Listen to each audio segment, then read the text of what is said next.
খেলার শুরুতেই একটি দারুণ শট সীমানার বাইরে চলে যায় এবং আম্পায়ার ছক্কার সংকেত দেন। একজন ব্যাটার ভারতীয় বোলারের বলে সরাসরি বোল্ড হয়ে মাঠ ছাড়েন। ফিল্ডার অত্যন্ত দক্ষতার সাথে একটি ক্যাচ লুফে নেন। ধারাভাষ্যকার উল্লেখ করেন যে এটি ছিল এখন পর্যন্ত টুর্নামেন্টের অন্যতম বড় ছক্কা। বিশাল লক্ষ্যমাত্রা।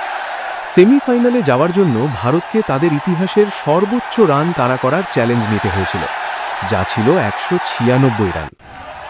সঞ্জু স্যামসনের ৫০ রান।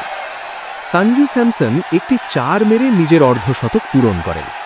স্যামসন ৯৭ রানে অপরাজিত থেকে ভারতের জয় নিশ্চিত করেন এবং দলটিকে বিশ্বকাপের সেমিফাইনালে পৌঁছে দেন।